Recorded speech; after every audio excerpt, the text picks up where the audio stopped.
안녕하세요. 저는 직장 생활을 하고 있는 30대 여성이에요. 결혼한 지는 이제 2년 남짓 되었네요.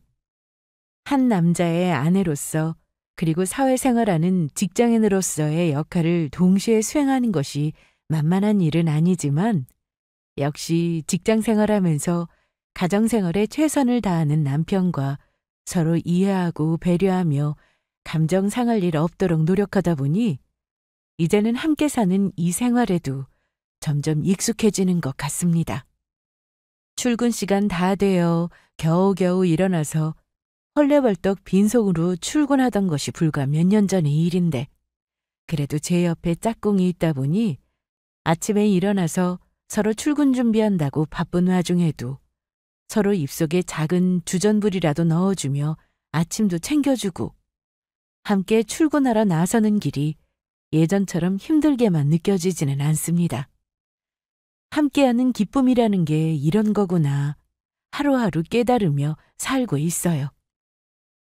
아직 아이가 생기지 않아서 이런 즐거움을 누리고 살 수 있는 걸지도 모르겠지만 제 옆에 있는 사람 스스로보다 더 살뜰하게 챙겨주는 남편과 함께라면 추후에 저희 아이가 생긴 미래도 그렇게 고단하지만은 않을 것 같다는 생각이 들어요. 그 정도로 남편이 제게 잘해주기도 하고요. 사실 남편만 생각하면 결혼을 결심하기를 참 잘했다는 마음이 듭니다. 20살에 대학 진학하게 되면서 홀로 서울로 상경하게 되면서 제 자취 생활이 10년이 넘어요. 솔직히 평생 혼자 사는 게 가장 마음 편할 거라고 생각했던 적도 있었습니다. 여러분들 중에서도 독립해서 혼자 지내보신 분들이 있으시다면 아마 공감을 하시겠지만 자라면서 복작복작 식구들하고 함께 지내면서 부모님 잔소리 들을 일 많다가 성인이 되어 혼자 독립하게 되면 그게 그렇게 자유롭게 느껴질 수가 없잖아요. 비록 가끔은 그 소란스러움이 그리워질 때도 있고 가족들과 함께 지내던 때 생각하면 외로운 기분이 들기도 하지만 그걸 이길 만큼 자유롭게 느껴지는 것이 자취 생활이죠. 아마 남편처럼 곁에 있는 사람 마음 편하게 만들어주는 사람이 아니었더라면 쉽게 결혼을 결정하지는 못했을 겁니다. 남편은 성격도 다감하고 말도 예쁘게 하는 편이에요. 같은 말을 해도 감정이 상할 만한 일을 배려 있게 잘 돌려서 말할 줄도 아는 사람이라서 서로 다른 환경에서 자라온 두 사람이 한 집에서 같이 지내게 되며 겪을 만한 갈등 상황에서도 크게 감정 상하는 일 없이 서로 대화가 가능한 사람이기도 하고요. 남편 쪽에서 이렇게 저를 배려해 주니 저도 절로 어지간한 일이 아니고서는 저 사람 기분 상하게 만들고 싶다는 생각이 안 들기도 해서 결혼하고 집안에서 딱히 큰 소리 나본 적이 없어요. 다른 사람들과 갈등 생겼을 때 유독 더 신경이 예민해지고 스트레스를 잘 받는 저 같은 사람한테는 참 이만한 짝이 없겠다는 생각이 들 정도입니다. 남편만 보자면 흠잡을 곳 하나 없는 결혼이었지만 사실 저 결혼하고 나서 속 썩을 일이 아주 없는 건 아니었어요. 원래 결혼이라는 것이 남녀 둘만 좋다고 되는 일이 아니잖아요. 결혼을 통해 각자 딸린 식구들과도 가족으로 엮이게 되니 자연히 새로 만나는 사람들과 부딪히거나 뜻이 맞지 않은 일도 생기곤 하죠. 좋은 일이 있으면 나쁜 일도 있는 것이 사람 살아가는 이치 아니겠어요? 그로 인해 스트레스를 받는 부분이 있다면 그건 제 남편 때문이 아니라 오로지 남편의 가족들, 그러니까 제 입장에서는 시댁 식구들 때문이라고 해도 과언이 아닙니다. 제가 보기에는 어쩜 이렇게 참한 사람이 다 있나 싶은 소중하고 귀한 남편인데 정작 이렇게 평생 사고 한 번 안 치고 제 부모 앞에서 반항 한 번 제대로 해본 적 없는 착한 아들을 왜 사랑해주지 않으시는 건지 시어머니 행동이 도무지 이해가 가지 않을 정도였습니다. 네, 저희 남편 어릴 적부터 참 가슴에 상처가 많은 사람이에요. 저희 남편한테는 손아래에 여동생이 하나 있습니다. 남편이랑 여동생은 그냥 둘만 세워놓고 보자면 모르는 사람들 보기에는 남매 사이인지 전혀 알아보지 못할 정도로 생김새에 닮은 부분이 조금도 없습니다. 저 결혼할 때 이미 오래전에 돌아가셔서 안 계시던 시아버지를 쏙 빼닮은 게 저희 남편 쪽이었고, 시누이는 그야말로 시어머니의 30년 젊은 버전이나 마찬가지였어요. 지나가는 모르는 사람이 보기에도 누가 봐도 시누이가 시어머니 딸이라는 걸 몰라볼 수가 없을 정도였습니다. 그래서인지 당신을 꼭 닮은 딸 자식을 공주처럼 떠받들며 예뻐하신 시어머니셨어요. 지선아, 이거 하나 더 먹어봐. 아, 진짜 살찐다니까. 나 저녁 안 먹는다고 했잖아. 네가 뺄 살이 어디 있다고 살을 빼. 너 고구마 줄기볶음 좋아해서 엄마가 일부러 사다가 하나하나 닦아서 볶은 건데 엄마가 해주는 건 살 안 쪄. 한 젓가락만 더 먹어봐. 응? 아이, 진짜 귀찮게. 저희 시누이가 저랑 나이가 1살밖에 차이가 안 나거든요. 시누이도 이제는 30이 넘은 완연한 성인 여성인데 무슨 5살짜리 어린 딸내미라도 된 듯 시누이 뒷공무니를 졸졸 쫓아다니며 밥 한 술 더 먹이겠다고 성화인 시어머니셨습니다. 정말 5살짜리 꼬마 애라 하더라도 부모가 저렇게 유난을 떠는 게 아이 버릇에 썩 좋지 않을 것 같은데 그걸 30이 넘은 딸 자식에게 하고 있으니 솔직히 보기가 영 편치 않았습니다. 게다가 그렇게 일방적인 시어머니의 사랑은 항상 시누이를 향해 있었지 아들인 제 남편에게는 한 번을 그렇게 당신 음식 먹이겠다며 살갑게 구는 것을 본 적이 없었습니다. 당연히 며느리인 저 보기에는 남편이 안쓰러울 수밖에 없고 시어머니와 시누이 하는 짓이 유별나게 보일 수밖에 없었어요. 아주 익숙하다는 듯 그저 덤덤하게 그들 그러는 꼴 바라만 보고 있는 묵묵한 남편의 모습에 제가 다 속이 상할 지경이었습니다. 저희 남편은 정말 점잖은 사람이거든요. 듣기로는 어릴 때도 크게 부모님 손가는 아이도 아니었고 어려서부터 조숙해서 자기 할 일 자기가 알아서 챙겨가며 동생까지 돌보았다고 합니다. 그래봤자 남편과 시누이 나이 차이가 고작 2살밖에 나지 않습니다. 시누이가 그렇게 졸졸 쫓아다니며 챙겨줘야 했던 어린아이라면 남편도 마찬가지였어요. 내 새끼 불면 날아갈까 노심초사하며 들러붙은 자식에 대한 애끓는 애정은 오로지 시누이 한정인 시어머니였어요. 지선이는 나보다 동생이니까 아무래도 막내이기도 하고 어릴 때부터 반찬 투정도 심하고 입도 짧은 편이어서 어머니 입장에서는 더 마음이 쓰이셨겠지. 제가 속상한 티라도 낼 것 같으면 이렇게 덤덤하게 이야기하는 남편이었지만 그렇다고 어디 제 눈을 속일 수 있겠어요? 그렇게 아무렇지 않은 척 말하면서도 내심 남편의 서운한 기색을 다른 사람은 몰라도 저는 알아볼 수밖에 없었습니다. 아무리 부처님 가운데 토막 같은 사람이라 하더라도 제 부모가 자기는 본체만체 하지도 않는데 자기 동생만 그렇게 애지중지 싸고 돌면 어떤 사람이 상처받지 않을 수 있겠어요? 저희 남편이라고 해서 예외일 수는 없었겠죠. 그래도 시아버지께서 생전에 계실 때에는 부친으로부터 사랑을 받았다던 남편이었습니다. 우리 아버지 생전에 성격이 나랑 비슷했거든. 말씀은 그리 많지 않으신 편이셨지만 바쁜 와중에도 주말에 낚시를 가거나 주말 농장에서 텃밭을 가꾸거나 하실 때는 꼭 나를 데려가 주셨어. 나는 그저 아버지랑 주말 보내는 것만 해도 좋아서 손에 흙을 묻히든 말든 깨인기도 없는 시골에 내려가는 것도 마냥 좋기만 했었지. 어린 시절에 아버지와의 좋은 추억을 떠올리는 남편 얼굴이 아련했습니다. 영문도 모른 채로 당신 모친에게 동생이 받는 것 같은 애정받지 못한 남편이 안쓰러웠지만 그래도 시아버지와 함께라도 좋은 추억이 남아있는 것 같아서 다행스러운 기분이었어요.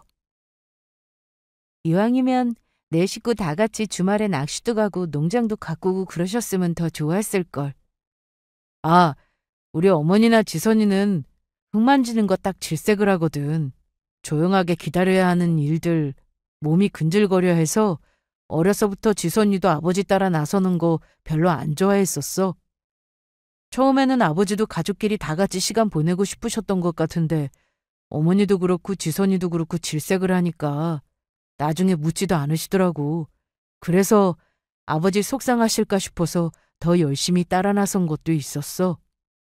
티내지 않고 배려하는 데 익숙한 남편이다 보니 어릴 적에도 자기 부친 마음을 일찍이 헤아렸구나 하는 생각이 들었습니다. 제가 보기에도 시아버지께서 즐기셨다는 취미가 시어머니나 시누이 성격에 들어맞아 보이지는 않았습니다. 시누이와 시어머니는 좋게 말하면 성격이 활달한 편이었고 솔직히 제가 느끼는 그대로를 있는 대로 표현하자면 말이 많고 다소 경솔한 데가 있었습니다. 그 둘이 가장 좋아하는 공통적인 취미는 쇼핑이었어요. 주말마다 거의 모녀가 백화점 나들이 가는 것을 당연하게 여겼는데 평소에는 제 친구들하고 어울린다고 모친하고는 놀아주지도 않는 시누이도 시어머니 지갑 열리는 날만큼은 찰싹 달라붙어 시어머니 팔짱을 끼고 신이 나서 집을 나서곤 했습니다. 당신이 당신 재산 쓴다고 하면 제가 딱히 할 말은 없지만 시누이나 시어머니나 다소 허영심이 있는 편이었습니다. 자기 능력으로 돈 벌어서 자기 능력에 맞게 돈 쓰고 다닌다면 그게 뭐가 문제가 되겠어요? 하지만 남편 대학생 때 시아버지가 돌아가신 이후로 시어머니는 시아버지께서 남기고 가신 유산으로만 생활하고 계셨습니다. 시아버지께서 생전에 사업으로 수입이 제법 높은 편이셨다고 하더라고요. 본래 같으면 시아버지 유산은 시어머니와 남편 그리고 시누이에게 공평하게 돌아가는 것이 맞았지만 사실상 남편은 시아버지 돌아가시고 나서 자기 앞으로 받은 것이 거의 없다고 해도 과언이 아니에요. 후에 제가 그 얘기를 듣고 얼마나 기가 차고 어이가 없었는지 모릅니다. 시아버지 유산 문제 정리할 때 시어머니가 남편더러 이러셨대요. 나랑 너희 아버지가 피땀 흘려 일군 재산으로 너 이만큼 키워서 대학까지 보내놨는데 이제 그 사람 떠나고 나서 나도 내 노후를 생각하자니 막막하구나. 너 이만큼 키워놨는데 부모로서 해야 할 도리 소홀하지도 않았고 무엇보다 내가 노후 준비 제대로 되어 있지 않으면 결국에는 아들인 네 부담이 될 텐데 나중에 너 장가가서 철을 본다고 해도 내가 어느 정도 쥐고 있는 건 있어야 사돈이랑 며느리 앞에서 면이 좀 서지 않겠니? 그 자기만 생각하는 몇 마디 말로 남편 앞으로 돌아가야 할 유산 대부분을 꿀꺽해버린 시어머니였습니다. 제가 정말 괘씸한 건 저희 남편에게 돌아갈 몫은 그렇게 당연히 욕심내면서 당신이 가져가셔놓고 시누이 몫으로 돌아가야 할 유산에는 또 손도 하나 대지 않으셨다는 겁니다. 어떻게 자식 대접이 이렇게 다를 수가 있습니까?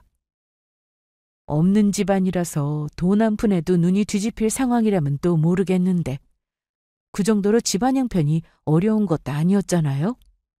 돈도 돈이지만 자기는 그렇게 홀대하면서 여동생한테는 주어진 유산 싹 챙겨주고 아들 몫으로 돌아가야 할 유산까지 눈독 들여 그 돈 자기 밑에 깔고 앉은 시어머니를 보고 남편이 무슨 생각이 들었을지. 그것만 생각하면 저 지금도 너무 속이 상해요. 그러니 남편도 모를 수가 없었을 겁니다. 10손가락 깨물어 유독 아픈 손가락이 시누이이고 깨문 티도 나지 않은 손가락이 바로 저 자신이라는 것을요. 솔직히 제가 보기에 제3자의 입장으로 시어머니 하는 행동은 참 납득이 가지 않는 부분이 많았습니다. 아무리 자기 똑 닮은 딸이라 하더라도 남편 역시 분명 시어머니가 자기 배 아파서 낳은 자식이었어요.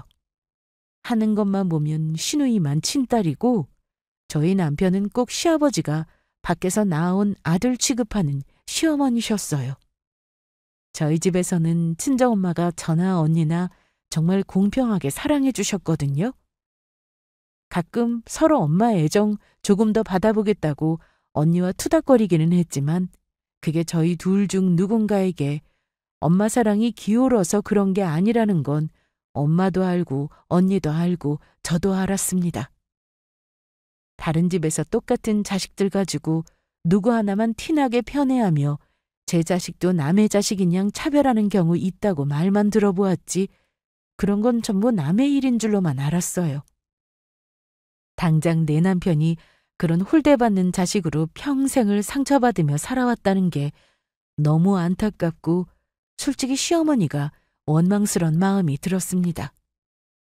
제 남편이 뭔가 하자가 있고 성격에 문제가 있어서 부모까지 질리게 만든 사람이었으면 또 모르겠는데 부모 속을 썩여도 시누이 쪽이 더 썩였지 제 남편이 그럴 사람이 아니라는 건 저보다 더 잘 아는 사람이 없었으니까요.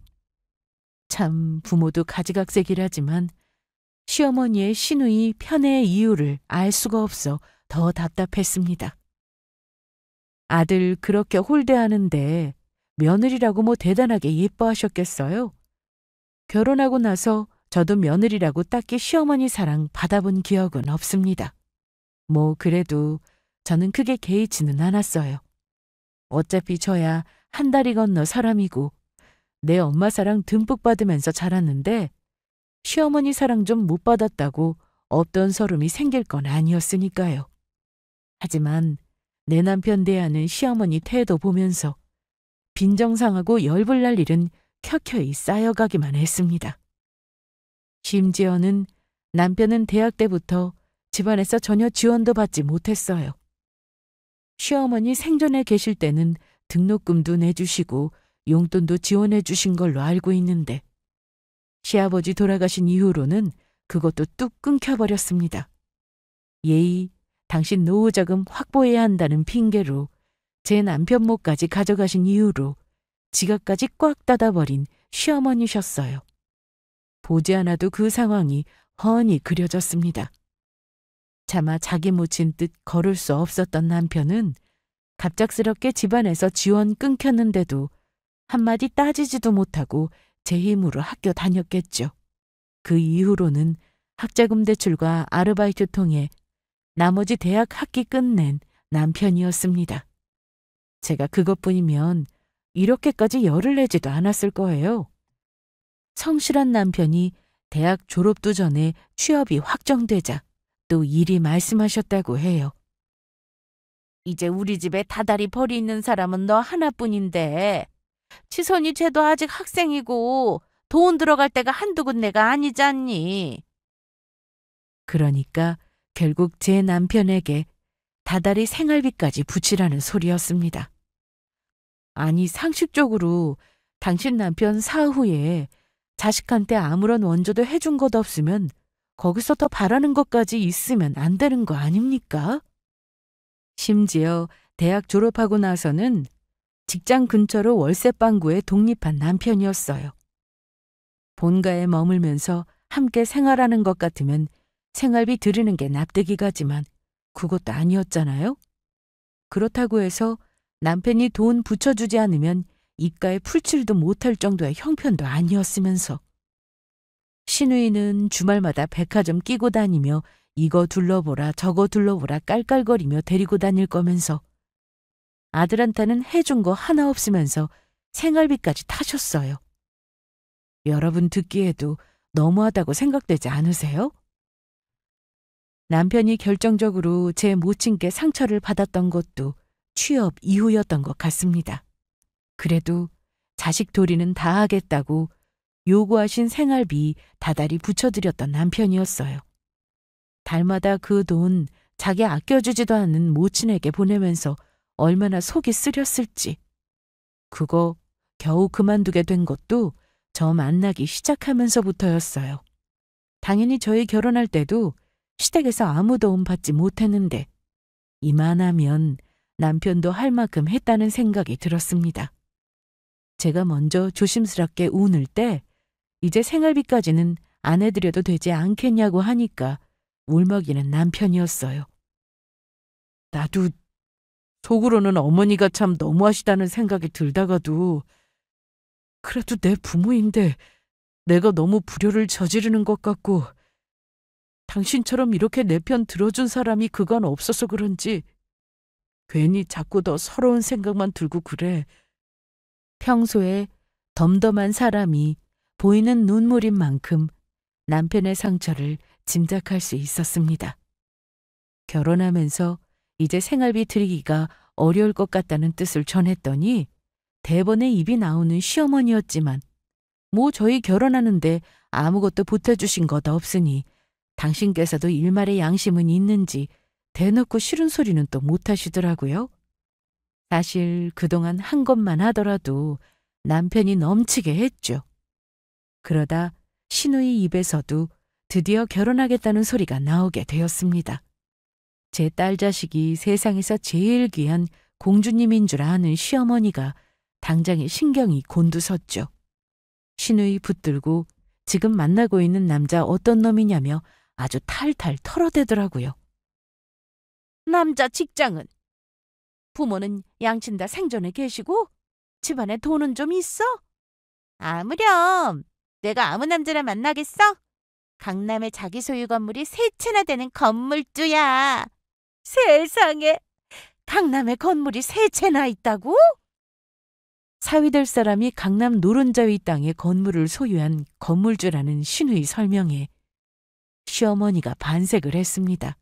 뭐 부모된 입장에서 자식이 없는 집안에 시집가는 것보다는 경제적으로 여유 있는 집안에 시집가는 걸 당연히 좋아라 하시겠지만 다른 건 아무것도 설명하지 않았는데 건물 있다는 시누이 한마디에 날카로웠던 반응이 180도 돌아서는 모습이 솔직히 그다지 보기 좋게 보이지는 않았습니다. 시누이나 시어머니나 눈에 띄게 돈 좋아하는 티나는 사람이다 보니 아무래도 그런 부분이 가장 중요하게 느껴지기는 했겠죠. 상대적으로 그 말 듣고 있는 제가 조금 무안했습니다. 비록 저희 친정보다 조금 여유가 있다고는 하나 시댁에서 저희 결혼할 때 아무것도 해주신 것 없었던 거 생각하면 제가 굳이 이런 기분까지 느껴야 할 필요는 없었지만 저희 친정은 그냥 평범한 가정이거든요. 아까 양친 다 생존에 계시냐는 말에도 솔직히 조금 뜨끔했어요. 저희 친정은 저희 친정엄마 한 분만 계시거든요. 어릴 적에 불화로 부모님이 이혼하신 이후로 저희 자매는 쭉 엄마 손에서 자랐습니다. 아버지 쪽이랑은 지금도 교류가 없고요. 솔직히 저희 친정에서는 없는 사람 취급이 된 지 오래라서 저희 세 식구가 가족의 전부라고 믿으며 저희 나름대로는 참 사이좋게 잘 지냈습니다. 당장 시어머니 당신도 남편 먼저 떠나보내고 홀로 남아 계시면서 홀어머니 밑에서 자란 며느리 듣고 있는데 그런 소리 하는 것이 배려 넘치게 느껴지기는 어려웠어요. 뭐 하긴 그 정도야 저 이 집안에 시집오고 나서 일상 다반사였으니 새삼스러울 것도 없었지만 말입니다. 피곤한 일은 그 다음부터였습니다. 시누이가 강남의 건물주한테 시집간다는 이야기 들은 후부터 예비 사위에 대한 자랑이 이만저만이 아니었던 시어머니였어요. 아직 저희 부부와는 인사하지 않았지만 그 소리 듣고 당장에 시누이 닭달에서 그 건물주라는 예비사위 진작 만나본 시어머니였어요. 이래서 사람이 여유가 있고 봐야 해. 사람이 아주 남자답게 풍채도 좋고 귀티가 흐르는 것이 딱 봐도 범상치 않아 보이더라니까. 우리 지선이가 나 닮아서 남자 보는 눈이 영 맹탕은 아니어서 그런가. 신랑감도 어찌나 똑부러지게 잘 골라왔는지. 그나마 저희야 같은 식구니까 저렇게 주책 없이 벌써부터 예비사위 칭찬을 하고 다닌다 하더라도 집안 문제로 끝날 거지만 문제는 그 이후로 없던 약속까지 잡아가며 지인이며 동네 사람들이며 동네방네 자기 딸 건물주한테 시집간다며 자랑을 늘어놓는 시어머니였어요. 처음에 강남에서 아주 잘 나가는 건물주에서부터 시작해서 늘 그렇듯 시어머니 특유의 허영심이 가미되어 강남의 한 구역을 다 쥐고 있는 자산가라더라. 강남에서 손에 꼽히는 땅부자까지 소문이 눈덩이처럼 불어났습니다. 솔직히 창피했습니다.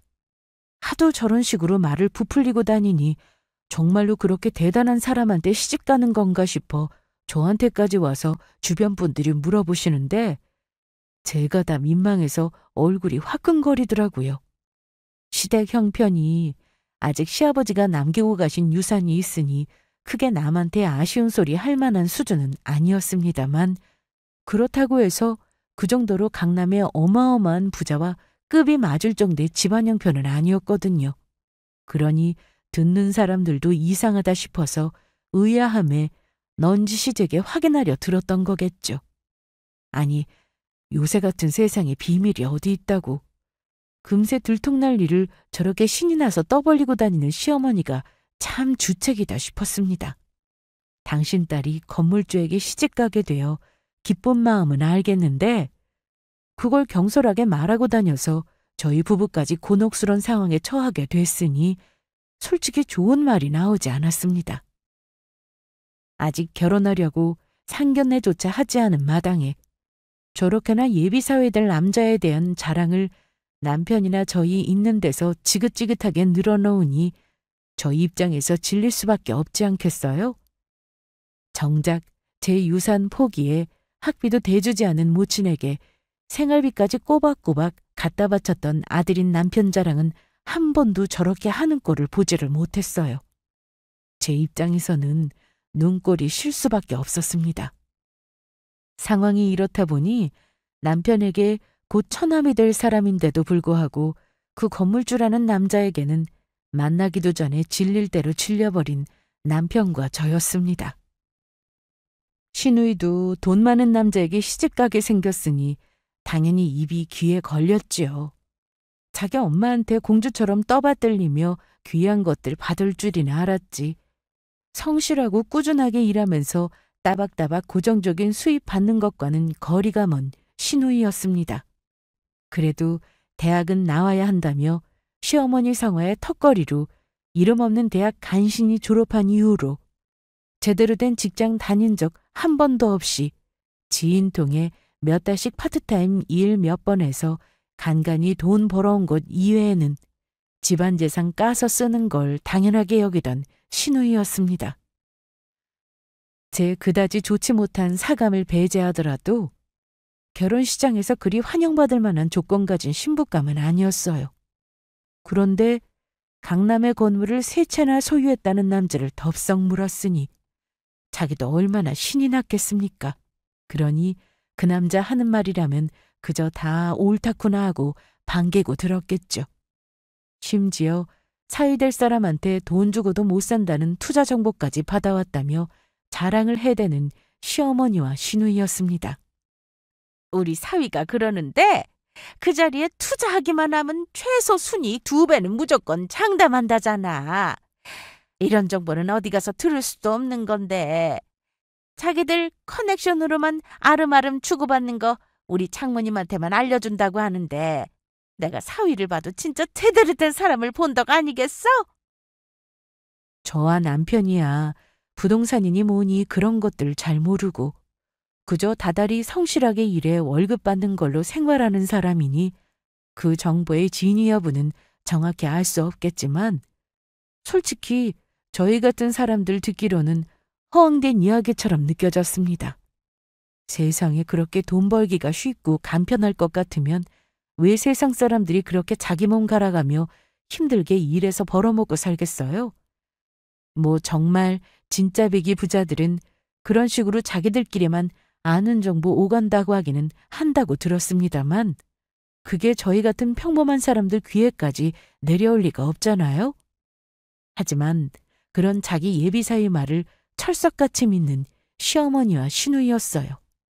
이미 그 건물주라는 남자는 예비자 떼고 당신 하나뿐인 귀한 사이가 되어 있는 지 오래였습니다. 솔직히 저희가 신경 쓸 만한 일은 아니라고 생각했어요. 남편 역시 저와 결혼에 함께 지내면서 차마 떨쳐내지 못했던 시어머니와 시누이와의 마음의 거리를 어느 정도 정리하고 있었습니다.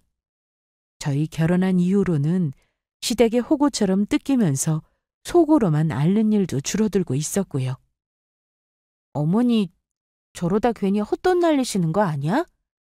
뭐 당신께서 알아서 잘하시겠지. 내가 말린다고 해서 들을 분도 아니시고 아들보다 만난 지도 얼마 안 된 그 사이말을 더 믿는 분이신데 나도 굳이 더 신경 쓰고 싶지도 않고. 남편의 솔직한 신경이 담긴 말이었습니다. 사실 그 투자 정보라는 것도 저희한테 준 게 아니라 시어머니 준 거니 판단도 시어머니께서 하시는 게 맞기도 했죠. 남편 말 맞다나 저희가 걱정한다고 해도 들은 척도 하지 않으실 분이기도 했고요. 하지만 그렇다고 해서 시어머니로부터 이런 소리까지 듣게 될 줄은 저도 생각해보지 못했습니다. 내가 여유자금이 좀 있었으면 우리 사위 하자는 대로 두 말도 하지 않고 따랐을 텐데 애들 결혼시키려면 그래도 혼수는 챙겨서 보내야 할 거 아니야? 그러면 애 결혼 자금 쓰고 나면 딸랑 나한테 남는 거라고는 이 집 한 채뿐인데 그래도 강남 건물주한테 시집 보내는데 우리 지선이 꿀리지 않으려면 할 만큼은 해보내야 할 거 아니야. 그래서 말인데 너 지금 사돈 혼자 계시는 그 집 그거 처분해보면 어떨까 싶은데? 네? 대체 이 듣도 보도 못한 사고방식은 뭐란 말입니까? 아니, 당신한테 투자할 돈이 없으면 투자를 안 하는 게 맞지 않습니까? 어떻게 당연하다는 듯이 사돈한테 손 벌릴 생각을, 그것도 사돈 여윳돈을 빌려달라는 것도 아니고 어떻게 사돈 지금 살고 있는 집을 빼달라고 해요? 아니, 그럴 것 같으면 자기 집을 뺄 생각을 먼저 해야 하는 거 아닙니까? 기가 막혀서 제 입이 그만 떡 벌어졌습니다. 아니, 너 결혼하면서 독립해서 나왔고 사돈 처녀도 독립해서 자기 집 있잖니. 그럼 혼자 사는 사돈 처녀하고 살림 합치시면 그 집 처분하는 데는 아무 문제도 없을 거 아니야. 그거 투자금만 넣으면 곧장 2배로 불어난다는데 내가 설마 아니 사돈 원금 회수도 못 해드리겠어? 그러니까 저희 엄마한테 집까지 빼서 투자금 해달라고 해놓고 그 대가로 고작 원금 회수 해주고 그걸로 본 이득 본인 혼자 꿀꺽하겠다는 소리였습니다. 이게 말이 되는 소리입니까? 아니, 상식적으로 저희 엄마가 그렇게 번거로운 일을 뭐하러 해요? 시어머니가 그걸로 이득 났다고 해서 그 이득 저희 부부나 저희 친정엄마한테 줄 것도 아니고 고작 원금 회수가 다인데 그 번거로운 일을 저희가 왜 하냐는 말입니다. 그리고 집 매매하는 건 어디 간단한 문제예요? 그게 얼마나 번거로운 일인데. 도대체 사고가 어떻게 튀면 저도 아니고 사돈한테 이런 요구를 할 수 있는지 기가 막혔습니다. 슬쩍 옆에 남편의 얼굴을 보니 평생 한 번도 본 적 없는 남편의 녹이 뜬 얼굴이 보였습니다. 어머니, 지금 무슨 말씀을 하시는 거예요? 그럼 어머니 투자 좀 하시겠다고 지금 저보고 장모님더러 집을 빼라는 소리를 하라는 거예요? 제가 장모님한테 그런 소리를 어떻게 해요? 아니, 못할 건 뭐가 있어? 어차피 손해보는 것도 없을 텐데. 손해보는 게 왜 없어요? 그 돈 해주겠다고 장모님이 집 매매한다고 부동산에 집 보러 오는 사람에 얼마나 번거로워지실 텐데 거기다 원금 회수는 어떻게 장담하고요? 얘가 왜 탑지 않게 큰 소리를 내고 있어? 아니, 내가 설마 아니 사돈 손해라도 보게 하겠어? 그렇다고 해서 장모님한테 이득될 건 또 뭐가 있는데요? 그렇게 해서 투자금 이익 보면 그 돈 장모님 다 주실 거예요? 아니, 그게 얼마짜리 정보인데 그걸 홀랑 다 사돈한테 넘겨? 그럼 그런 소리 더 하지 마셨어야죠. 여보, 더 들을 것도 없어. 일어나. 아, 너 지금 이게 무슨 버르장머리야? 내가 너 이렇게 가르쳤어? 단박에 더 들을 거 없다며 제 팔을 잡고 일으키는 남편에게 시어머니가 고래고래 악을 썼습니다. 참 어떻게 사람이 저럴 수가 있는지. 당연히 시어머니가 부끄러워해야 할 일에 제 모친 대신 수치심에 얼굴이 달아오른 남편을 보는 제 마음이 안쓰러웠습니다. 어머니 그만하세요. 정말 그러시는 거 아니에요. 저희 엄마가 그런 말에 따르실 분도 아니시지만 저도 엄마한테 애초에 그런 소리 전할 생각 없어요. 이 사람 말 맞다나 그 정도로 그 투자하는데 탐이 나시면 당연히 어머니 소유 재산으로 하는 게 맞죠. 그걸 사돈집을 빼서 해달라는 게 상식적으로 말이 돼요? 이 사람 뭐 때문에 이렇게까지 화를 내는지 정말 모르시겠어요? 참. 그러니까 니들이 계속 그렇게 사는 거야. 니들처럼 푼돈 벌어서 언제 재산 불리고 행세하고 살아? 저희 사는 게 뭐 어때서요? 세상 사람들 다들 이렇게 살아요. 열심히 일해서 다달이 남한테 부끄럽지 않을 돈 벌어가며 아끼고 모아서 그렇게 산다고요. 어머니야 평생 밖에 나가서 고생해서 일해서 돈 벌어본 적 없으시니 우습게 보일지 모르겠지만 저나 이 사람 어머니한테 푼돈 소리 들을 만큼 헛두루 살지 않았어요. 어머니, 제가 그동안 아버지 돌아가시고 학비 안 해주셨다고 한 번이라도 싫은 소리 한 적 있어요? 어머니한테 도움받은 거 하나 없으면서 생활비 요구하실 때도 군말 없이 따랐어요. 지선이랑 저 대하시는 거 다르다는 거 뻔히 알면서도 한 번도 그걸로 싫은 소리 한 적 없잖아요. 그럼 그냥 저까지만 하셨어야죠. 이제 저도 모자라서 이 사람이랑 장모님한테까지 대체 왜 그러세요? 저희 장모님, 어머님 울 줄 아니세요? 그거 제가 가만히 두고 보고만 있지도 않을 거고요. 전에 없이 단호한 남편의 태도였습니다. 다른 사람도 아니고 평생 져주는 기분으로 살았던 제 모친에게 하는 말이었으니 저로서도 새삼 놀라웠습니다. 오죽하면 저 사람이 저렇게까지 세게 얘기를 할까 싶어 마음이 아팠어요. 하지만 정작 그 모친이라는 사람은 생전 처음 듣는 아들 고함 소리에 그만 열이 뻗친 모양이셨습니다. 아이고, 됐어. 기껏 돈 벌게 해준다고 해도 싫다고 걷어차고 있어. 아이고, 나중에 나 이득 보고 나서 딴소리는 하지 마라. 콩고물 하나 니들한테 돌아갈 일 없으니. 그렇게 니들 잘났다고 소리를 쳐대니 니들은 평생 그꼴로 살아. 참 적반하장도 유분수였습니다. 꼭 저희가 당연히 뭔가 해줘야 하는 게 있었는데 그거 못 받아낸 것처럼 길길이 날뛰는 시어머니였어요. 딱히 정이 있지도 않았지만 없는 정도 떨어질 지경이었습니다. 그렇게 확실하게 저희 의사 밝히고 시댁을 떠났어요. 사고친 사람은 따로 있는데 자기가 죄인이라도 된 양 제 앞에서 고개를 들지 못하는 남편이었습니다. 당신 그러지 마. 당신이 잘못했어? 이게 다 내가 못나서 생긴 일이야. 내가 그동안 입국 닫고 당해주면 그만이라고 생각했는데 내가 그랬기 때문에 당신까지 우습게 보인 거라고. 이제 당신 안 그러잖아. 아까도 당신이 그렇게 먼저 나서서 확실하게 얘기해줘서 내가 얼마나 든든했는데. 그러니까 그러지 마. 당신 그럴 사람 아닌 거 나나 엄마나 잘 알고 있는데 왜 당신이 이렇게 길을 못 펴? 비록 시모가 한 말은 어이가 없다 못해 황당할 지경이었지만 저희한테 튈 피해 맞겠다고 필사적이었던 남편 모습을 떠올리니 그건 남편에게 고마운 마음이 들었습니다. 저 사람으로서도 큰 결심했으니 할 수 있는 소리였어요. 그 결심을 나나 자기 장모 위에 내주었다 생각하니 더욱 그랬습니다. 시어머니와 시누이 꼴은 참 할 말이 없을 지경이었지만 남편에게는 더욱 신뢰가 쌓였습니다. 남편 역시 그날 일로 확실히 시댁과 선을 그을 수 있게 되었으니 이것도 얻은 거라면 얻은 거겠지 생각하기로 했어요. 그 후 한동안 시댁과는 냉랭한 관계를 유지할 수밖에 없었습니다. 뭐 하나 잘한 거 없는 시어머니와 시누이는 늘 그렇듯이 저희에게 사과 한마디 하지 않고 뻗댔지만 저희도 이번에는 결코 져주지 않았으니까요. 저희가 져줄 이유가 없지 않습니까? 사과를 받아도 저희가 받아야 할 일이었어요. 늘 순종적이었던 아들이 먼저 지고 들어올 거라 생각했겠지만 이번만큼은 남편도 태도가 강경했습니다. 져줘서 될 일이 아니라는 걸 자기도 확실하게 깨달았으니 태도가 예전과는 다를 수밖에 없었어요. 그러나 슬그머니 신우이 통해서 연락이 왔습니다.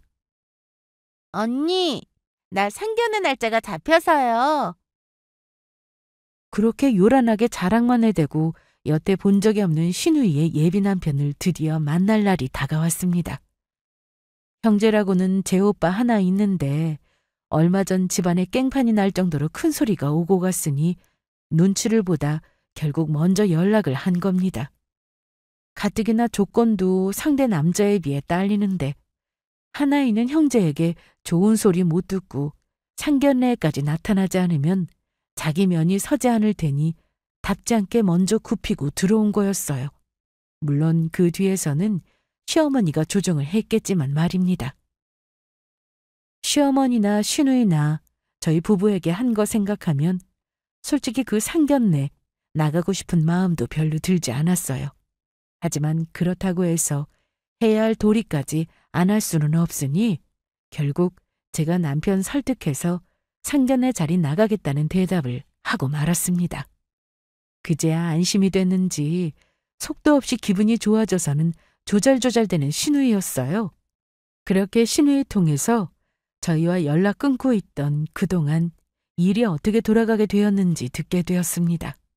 우리 신랑이 시간 더 끌면 투자 들어가지도 못한다고 해서 할 수 없이 우리 지금 사는 집 담보대출 받아서 투자 넣어놨어요. 어차피 투자금 상환하기 전에 원금이랑 순이익까지 다 나올 텐데 그럼 그거 다 남는 돈 아니겠어요? 안 그래도 시집 가기 전에 엄마한테 목돈이라도 좀 만들어드리고 싶었는데 딱 잘 됐지 뭐.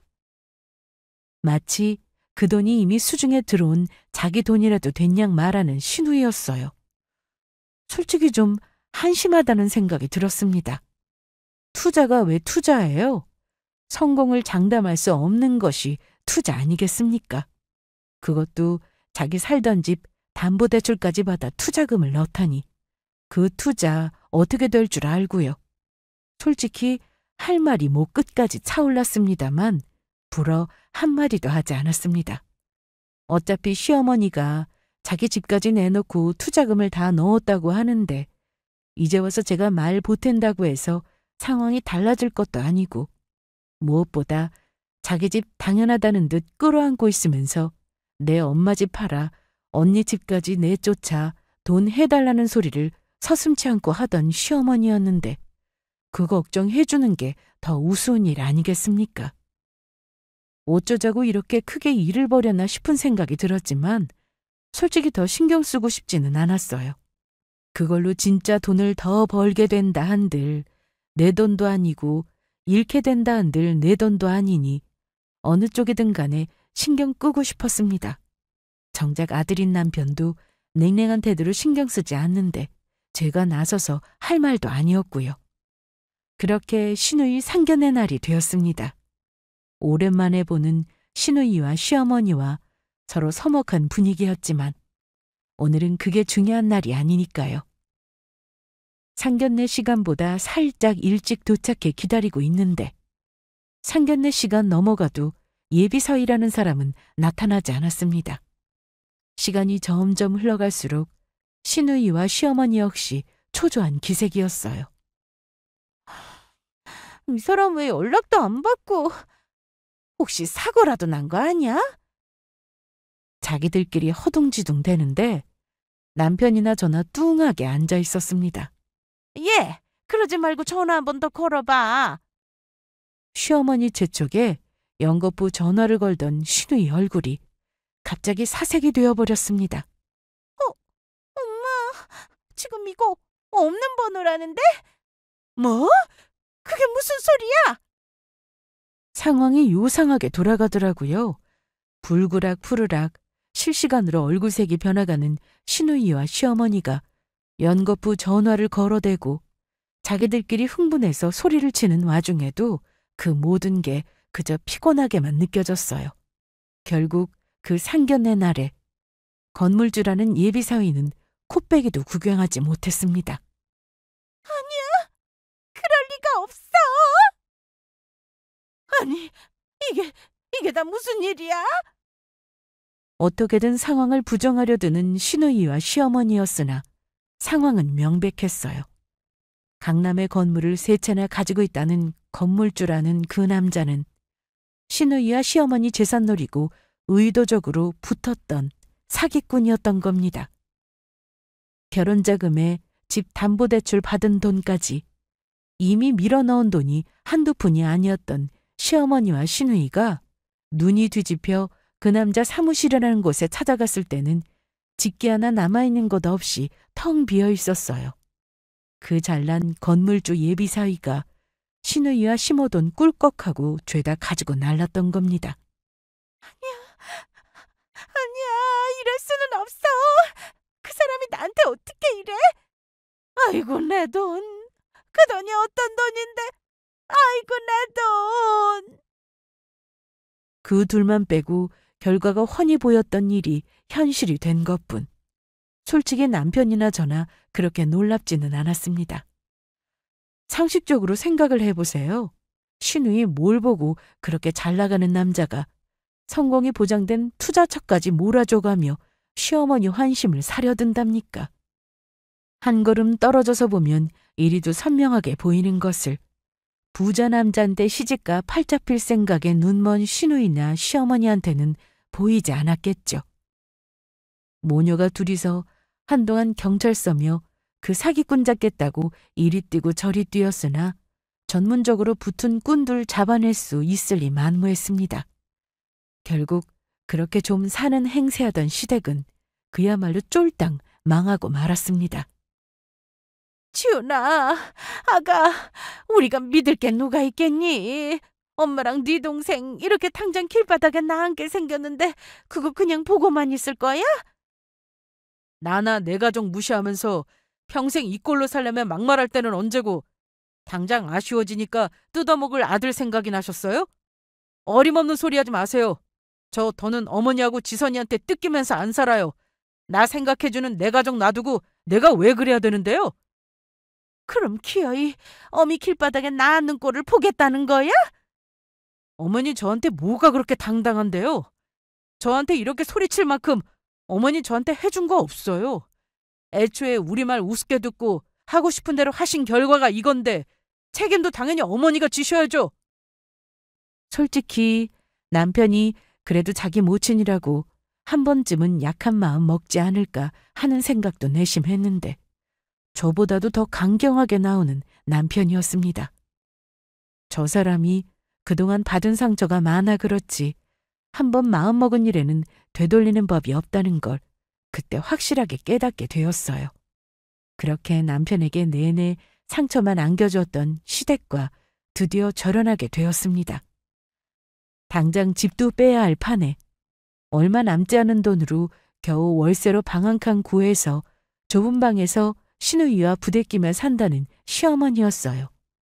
객관적으로 봤을 때 상황이 안타까운 건 맞지만 제 친정엄마 대하던 태도 생각하면 제가 불쌍해할 일이 아니었죠. 당신 뿌린 대로 거두신 거니 말년에 와서 신세를 망치셨다 하더라도 그 결과는 스스로 짊어지셔야 하는 일이 아니겠습니까? 사람이 주제에도 맞지 않는 욕심부리고 허영부리면 결과가 일이 된다는 것을 그 연세에나마 깨달으시길 바라는 마음이었습니다. 당신이 고생이 많았어. 나같이 못난 사람 만나지 않았다면 애초에 겪지도 않았을 일을. 장모님까지 그 말도 안 되는 일에 엿끓여들었으니 당신이 얼마나 기가 막혔겠어? 나 앞으로는 당신만, 우리 가정만 생각하면서 살 거야. 자식이라고 나 한 번을 위해줄 줄도 모르는 사람한테 내 인생 낭비 안 하고 진짜 우리 가족들만 생각하면서 살 거야. 더는 제 모친에게 휘둘리지 않고 제대로 마음을 다잡은 남편을 늘 그랬듯 믿기로 했습니다. 처음부터 저 사람 하나만 보고 시작한 결혼이었으니 제게는 그걸로 충분했어요. 시댁과는 더는 연락 이어가고 있지 않습니다. 차라리 그 편이 제 속은 더 편해진 것 같아요. 오늘 제가 들려드릴 이야기는 여기까지입니다. 저 역시 제 사람인 제 남편 보듬어가며 앞으로도 열심히 잘 살겠습니다.